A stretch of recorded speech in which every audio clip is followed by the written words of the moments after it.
ہمارے حضرت لاہوری رحمۃ اللہ تعالی علیہ جو 23 فروری 1962 میں اللہ کے پاس پہنچ گئے، ہمارے حضرت رحمۃ اللہ علیہ کا 78 برس کی عمر میں دنیا سے جانا ایک عجیب کیفیت کے ساتھ، اس لیے کہ حضرت لاہوری رحمۃ اللہ تعالی علیہ ابھی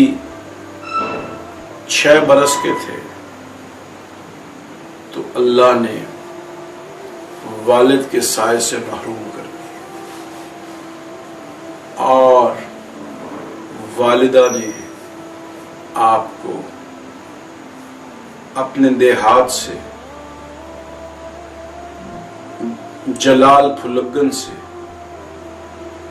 ضلعی صدر مقام شیراوالا باغ کی مرکزی جامع مسجد پہنچا دی۔ شیراوالا باغ گجرانوالے کی مرکزی جامع مسجد کے خطیب بہت بڑے اپنے دور کے بزرگ تھے۔ ان بزرگوں نے حضرت لاہوری رحمۃ اللہ علیہ کو ابتدائی علوم متداولہ سے مزین کیا، اور تھوڑے دنوں کے بعد حضرت لاہوری رحمۃ اللہ علیہ کے ایک رشتے کے چچا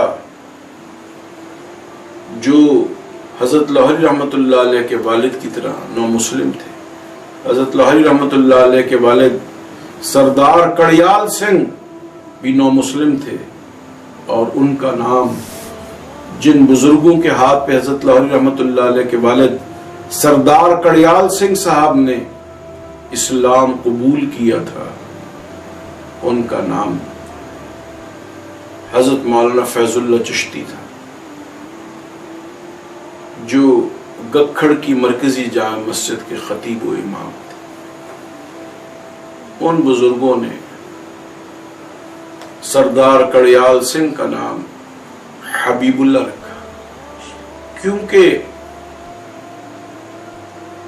مولانا فیض اللہ چشتی چشتیہ خاندان سے تعلق رکھتے تھے، اس لیے حضرت لاہوری رحمۃ اللہ علیہ بھی سلسلہ چشتیہ میں اپنے شیخ کے ہاتھ پر مسلمان بھی ہوئے اور بیعت بھی ہوئے۔ چنانچہ حضرت مولانا احمد علی لاہوری رحمۃ اللہ علیہ کے والد کا نام ان کے شیخ نے حبیب اللہ چشتی رکھ دیا۔ حبیب اللہ چشتی صاحب کو قرآن مجید یاد کرنے کا بڑا ذوق تھا، بڑا شوق تھا، لیکن کیونکہ وہ خالص پنجابی تھے، قرآن مجید کے الفاظ 65 برس کی عمر میں زبان پہ نہیں چڑھتے تھے۔ اپنے شیخ سے کہا کہ میں قرآن مجید یاد کرنا چاہتا ہوں تو کیا کروں؟ کہ اللہ سے دعا کرو، اللہ تمہیں ایک بیٹا ایسا دے جو قرآن کا خادم ہو۔ چنانچہ حضرت حبیب اللہ چشتی صاحب رحمۃ اللہ علیہ نے یہ منت مانی کہ یا اللہ جو بیٹا مجھے آپ عطا فرمائیں گے اس کا نام میرے پیغمبر کے نام پہ ہوگا، اور میرے پیغمبر نے اپنے داماد سیدنا علی مرتضی رضی اللہ تعالیٰ عنہ کو شہر علم کا دروازہ فرمایا گیا ہے، تو میں اپنے بیٹے کا نام اپنے محبوب محمد الرسول اللہ کے نام پر رکھوں گا،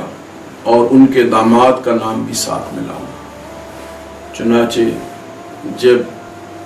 حبیب اللہ چشتی کو اللہ نے بیٹے کی دولت سے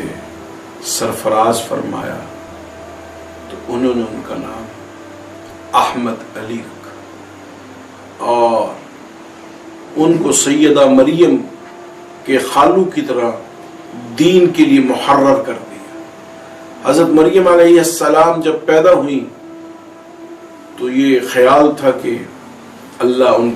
کے والد کو بیٹا دے گا۔ جب بیٹی کی جگہ مریم پیدا ہوئی تو سیدہ مریم کو دین کے لیے محرر کر دیا گیا کہ یہ دنیا کا کوئی کام نہیں کرے گا۔ اسی طرح حضرت لاہوری رحمۃ اللہ علیہ فرماتے تھے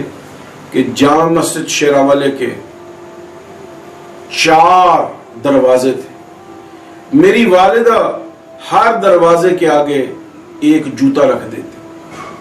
تاکہ اگر میں کسی دروازے سے نکلوں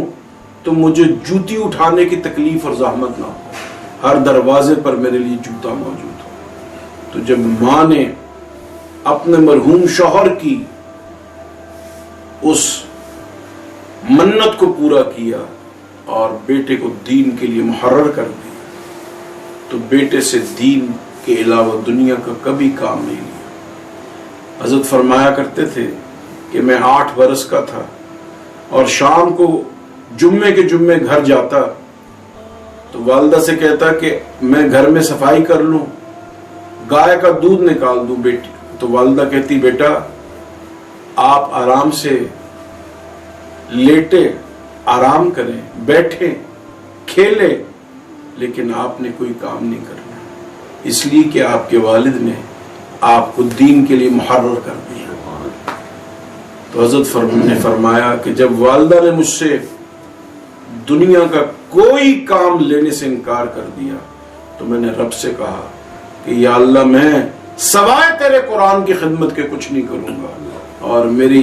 ہر چیز کا سامان تو اپنی جناب سے کرے۔ وہ دن جائے اور آج کا دن آئے،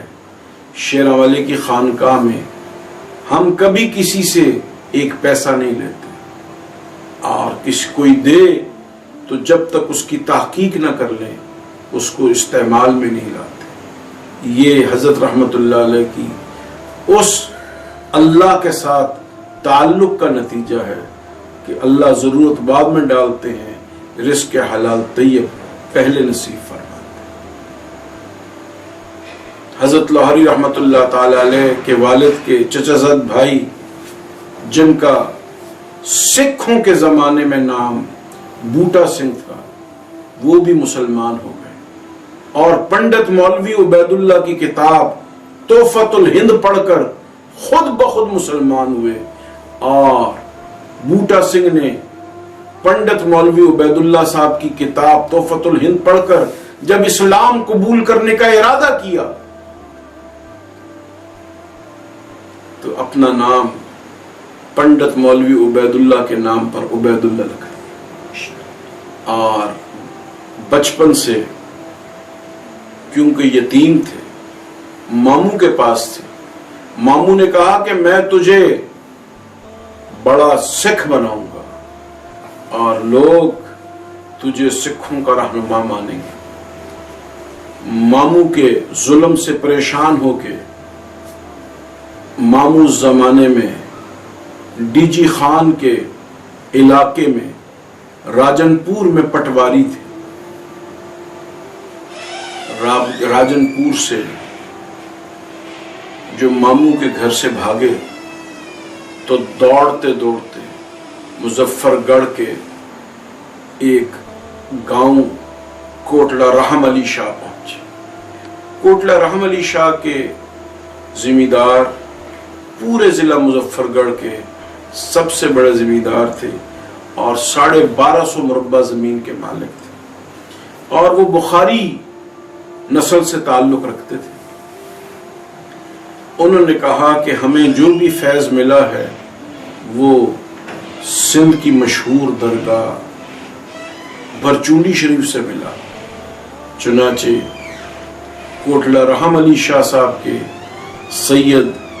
محمد احسان بخاری نے حضرت کو اپنے گھر کے اندر چھپا دیا۔ سکھ ایک بہت بڑے جتھے کے ساتھ پیروں کے نشانات کو ڈھونڈتے ہوئے ان کے ڈیرے تک آ گئے، لیکن دیکھا کہ ڈیرے کے آگے سے یہ نشانات مٹ گئے ہیں، اس لیے کہ کوٹلہ رحم علی شاہ کے ان ذمہ داروں نے حضرت کو ایک چادر میں ملازم کے کندھے پر سوار کر کے اوپر گھر کے اوپر چوبارے پر چھپا دیا تھا۔ 12-13 دن کے بعد، ہر 15 دن کے بعد کوٹلہ رحم علی شاہ کے ذمہ داروں کا اپنے مرشد خانے جانے کا طریقہ تھا۔ قادری راشدی درگاہوں پر ہر جمعے کے دن شیخ کے پیچھے جمعہ پڑھنا اور عصر تک عبادات میں مصروف رہنا اور عصر کے بعد دعائے خیر کر کے اختتام مجلس کے بعد نکلنا، یہ گزشتہ 350 سال سے سندھ کے قادری راشدی مشائخ کا طریقہ ہے۔ چنانچہ اسی طریقہ خانقاہی پر عامل اس بخاری سید خاندان کے افراد نے حضرت بھرچونڈی حافظ محمد صدیق بھرچونڈی رحمۃ اللہ علیہ کی خدمت اقدس میں حاضری دی۔ ابھی یہ نوجوان سکھ بچے بوٹا سنگھ، جنہوں نے اپنا نام عبید اللہ رکھ لیا تھا، لے کے پہنچے تو حضرت نے پہلے ہی فرمایا جس کو تم لے کے آئے ہو یہ اسلام پوری دنیا میں پھیلا دے گا، اور فرمایا میں اس سے ملاقات بعد میں کروں گا جس مجلس میں نے اس کو بیعت کرنا ہوگا، جاؤ پہلے خانقاہ بھرچونڈی شریف کے حکیم سے اس کی سنت کروا کے۔ چنانچہ حضرت مولانا عبید اللہ سندھی رحمۃ اللہ علیہ، جن کا نام عبید اللہ ہو چکا تھا، ان کا ختنہ کیا گیا۔ حضرت بھرچونڈی نے ان کو بیعت کیا اور حضرت حافظ محمد صدیق صاحب سے اس نوجوان بچے نے کہا میں ہوں تو پنجابی، لیکن کیونکہ مجھے ایمان اور پاکیزگی اور اسلامی شعار پر پابندی سندھ سے ملی ہے، اس لیے سندھ کا نام میرے نام کا حصہ بن جائے گا، اور اپنے آپ کو عبید اللہ سندھی کہا، اور سیدھے اپنے مرشد کے حکم پہ دارالعلوم دیوبند چلے گئے، جہاں مولانا شیخ الہند محمود حسن دیوبندی نے استقبال کیا، اپنے گھر رکھا، پالا پوسا، اور مولانا علامہ انور شاہ کشمیری کے ساتھ ان کی مواخات قائم کر دی اور ان دونوں کو پروان چڑھایا۔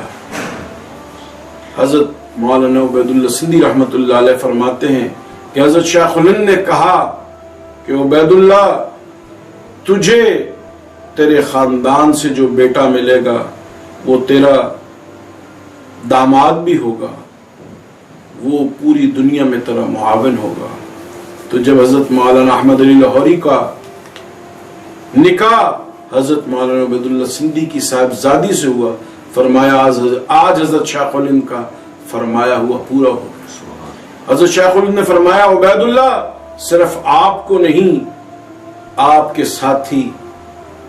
علامہ انور شاہ کو بھی اسی طرح ایک شاگرد ملے گا۔ اور جب مولانا محمد یوسف بنوری کو حضرت علامہ انور شاہ صاحب کشمیری رحمت اللہ علیہ کی شاگردی کا شرف حاصل ہوا تو حضرت مولانا عبید اللہ سندھی نے اپنے شاگرد مولانا احمد علی لاہوری سے فرمایا کہ بیٹا، علامہ انور شاہ میرا بچپن کا ساتھی ہے، تم میرے پوتے اور اپنے جانشین کا نام میرے اور انور شاہ کے نام پر مشترکہ رکھ دو۔ چنانچہ حضرت لاہوری رحمت اللہ علیہ نے اپنے جانشین کا نام عبید اللہ انور تجویز کیا، جس میں اپنے شیخ اور مربی کا نام اور ان کے ساتھی اور دوست علامہ انور شاہ کشمیری رحمت اللہ علیہ کا نام بھی شامل ہوا۔ آج مدرسہ قاسم علوم شیرانہ دروازہ لاہور سے جو سند دی جاتی ہے اس کو علامہ انور شاہ کشمیری رحمت اللہ علیہ نے تعبیر فرمایا۔ حق مغفرت کرے، عجب آزاد مرد تھے۔ اللہ پاک ہم سب کی زندگیاں اسلام کی عظمت اور قرآن کے تقاضوں کے مطابق ڈھالنے کی ہمیں توفیق نصیب فرمائے۔ حضرت لاہوری رحمت اللہ تعالی علیہ کو حضرت شیخ الہند مولانا محمود حسن دیوبندی رحمت اللہ علیہ نے فرمایا کہ مولانا عبید اللہ کا انداز دارالعلوم دیوبند کے روایتی طریقہ کار سے میل نہیں کھاتا، کیونکہ میں نے عبید اللہ سندھی کی تربیت سامراج سے لڑنے کی اور تاریخ اسلامی اور ادب عربی کی حفاظت کے لیے میں نے اپنے روحانی بیٹے علامہ انور شاہ کو تیار کیا۔ علامہ انور شاہ کا مزاج بھی دارالعلوم دیوبند سے میل نہیں کھاتا، چنانچہ میں دارالعلوم دیوبند کی بقا کے لیے اور مدرسہ دیوبند کو آئندہ آنے والی نسلوں تلک پہنچانے کے لیے عبید اللہ سندھی کو بھی دیوبند سے نکال رہا ہوں اور انور شاہ کاشمیری کو بھی بھیج رہا ہوں۔ ہندوستان کے دو بڑے شہر ہیں، ایک دہلی اور ایک بامبے۔ انور شاہ ڈھابیل میں جا کے مدرسہ دارالعلوم اسلامیہ ڈھابیل چلائے، اور مولانا احمد علی آپ اپنے مربی اور استاذ اور شیخ اور اپنے سسر اور ستیلے والد حضرت مولانا عبید اللہ سندھی کے ساتھ دلی میں نظارت المعارف القرآنیہ کے نام سے مدرسہ بناؤ، جس میں علی گڑھ یونیورسٹی کے گریجویٹس کو بھی داخلہ دو۔ چنانچہ حضرت لاہوری رحمت اللہ علیہ نے بھوپال کی والیہ سریا بیگم کے کہنے پر ان کی زکوٰۃ کو قبول کر لیا۔ چنانچہ سریا شاہ جہان بیگم جو بھوپال کی والیہ تھی، انہوں نے 40 لاکھ روپے کی خطیر رقم، جو آج کے دور میں 4 ارب روپے کے قریب بنتی ہوگی، حضرت لاہوری رحمت اللہ علیہ کی خدمت میں دلی کی جامع مسجد کے تہہ خانے میں پیش کی۔ انگریز سی آئی ڈی کو اس کا علم ہو گیا، انہوں نے بھوپال کی بیگم صاحبہ کو معزول کرنے کا فیصلہ کر لیا کہ یہ لوگ جو دیوبند سے نکلے ہیں، ان کے لیے اگر بھوپال کی والیہ سریا شاہ جہاں بیگم اپنے پیسے خرچ کریں گی تو ہندوستان سے بہت جلد انگریزوں کو جانا ہوگا۔ چنانچہ اس زمانے کے وائسرائے نے فیصلہ کر لیا کہ بھوپال کی ریاست اب برطانوی ہند میں ضم کر لی جائے گی۔ حضرت لاہوری رحمت اللہ تعالی علیہ کو مولانا عبید اللہ سندھی نے اپنے قریبی دوست اور ساتھی حضرت مولانا شاہ اشرف علی تھانوی رحمت اللہ علیہ کی خدمت میں تھانہ بھون روانہ کیا۔ شام کو 4 بجے حضرت مولانا احمد علی لاہوری رحمت اللہ علیہ تھانہ بھون پہنچے۔ حضرت تھانوی رحمت اللہ علیہ نے پوچھا حضرت لاہوری رحمت اللہ علیہ سے کہ آپ لاہور، آپ دلی سے کیسے تشریف لائے؟ فرمایا مجھے میرے شیخ مولانا عبید اللہ سندھی نے بھجوایا ہے۔ یوں بیگم صاحبہ بھوپال نے کروڑوں روپے کی رقم ہمارے مدرسے کے لیے بھیجی ہے، اور برطانوی حکومت کے خفیہ MI6 کو اس چیز کی بھنک پڑ گئی۔ حضرت مولانا شاہ اشرف علی تھانوی رحمت اللہ علیہ نے اسی وقت فتویٰ لکھا کہ شریعت اسلامیہ میں عورت کو حکمرانی کا کوئی حق نہیں سوائے بھوپال کی شاہ جہان بیگم کے۔ بھوپال کی شاہ جہان بیگم کی جو سلطنت ہے وہ اسلامی اصولوں کے مطابق ہے، اور تمام علماء اسلام اس کے دفاع میں کھڑے ہوئے۔ چنانچہ جب یہ فتویٰ دلی سے شائع ہوا تو انگریزوں کو اپنی شکست ماننی پڑ گئی، اور نظارت المعارف القرآنیہ میں حضرت لاہوری رحمت اللہ علیہ کے دائیں ہاتھ پر 400 علماء دیوبند بیٹھتے اور بائیں ہاتھ پر 400 علی گڑھ یونیورسٹی کے گریجویٹس بیٹھتے۔ علماء دیوبند کو تو جھوٹا کھانے کی عادت تھی، موٹا پہننے کی عادت تھی، ان کے مدرسے کے لیے اتنے خرچ کی ضرورت نہیں تھی، لیکن علی گڑھ یونیورسٹی کے گریجویٹس کیونکہ گریجویٹس تھے، ان کی ایک وضاقتہ تھی، ان کا سٹینڈرڈ آف لیونگ تھا، ان کے تمام سٹینڈرڈ آف لیونگ کو اور ان کے بورڈنگ اور میسنگ اور لاڈجنگ کے جملہ اخراجات جو اعلیٰ انگریزی درجے کے لندن کے کالجز کے ہم پلہ تھا، حضرت لاہوری رحمت اللہ علیہ نے دلی میں علی گڑھ گریجویٹس کو وہ عطا کیا، وہ فراہم کیا، اور بہت جلد وہاں سے تمام گریجویٹس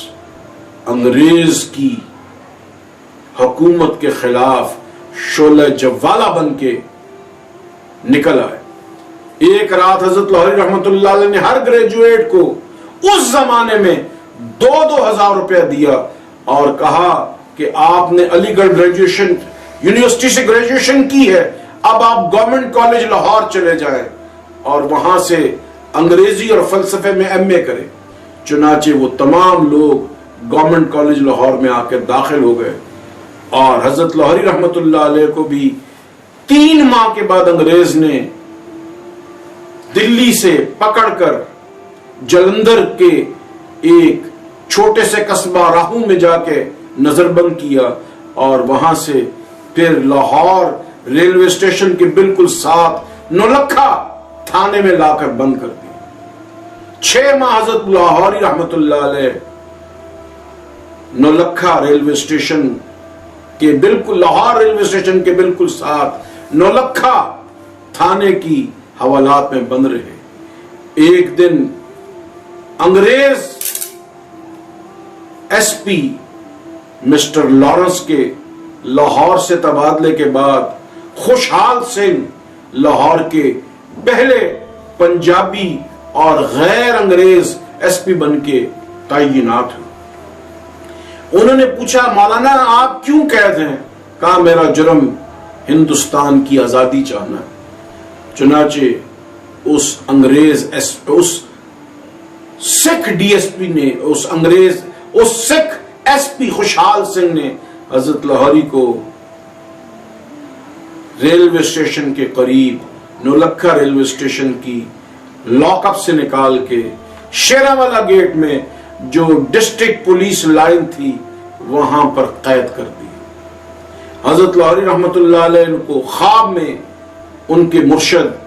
حضرت مولانا حافظ محمد صدیق برچونوی رحمت اللہ علیہ نے ایک وظیفہ ارشاد فرمایا احمد علی 40 دن یہ وظیفہ پڑھو، 39ویں دن انگریز بھاگ جائیں گے اور تمہارا شیراوالے پہ قبضہ ہو جائے گا۔ چنانچہ 38ویں دن انگریزوں نے ڈسٹرکٹ پولیس لائن کو شیراوالا گیٹ لاہور سے قلعہ گجر سنگھ منتقل کر دی۔ وہ دن جائے اور آج کا دن آئے، لاہور کی ڈسٹرکٹ پولیس لائن شیراوالا گیٹ سے اب بھی قلعہ گجر سنگھ لاہور میں موجود ہے، اور شیراوالے پہ حضرت مولانا احمد علی لاہوری کی خانقاہ کا قبضہ ہے۔ یہی دنیا میں اللہ کی حقانیت اور سچائی نظر آتی ہے۔ جو لوگ اللہ کے ہو جاتے ہیں اللہ ان کا ہو جاتا ہے، یہ اللہ کا اصول ہے۔ 5 مارچ 1912 کو ڈسٹرکٹ پولیس لائن شیراوالا گیٹ پہنچے تو چند دن کے بعد پولیس لائن وہاں سے منتقل ہو گئی، تو حضرت لاہوری رحمت اللہ علیہ سیدھے دارالعلوم دیوبند پہنچے۔ حضرت شیخ الہند مولانا محمود حسن دیوبندی نے فرمایا آپ کے نکاح میں تو مولانا عبید اللہ سندھی کی صاحبزادی تھی، فرمایا وہ ایک بچے کو پیدا کرنے کے ساتھ ہی اللہ کے پاس چلے گئی۔ حضرت نے پوچھا آپ نے اپنے مرحوم بچے کا نام کیا رکھا؟ فرمایا حسن۔ آپ نے فوراً اعلان کیا کہ علماء دیوبند میں سے کوئی اپنی بیٹی مولانا عبید اللہ سندھی کے بیٹے کو دے سکتا ہے۔ چکوال کے ایک عالم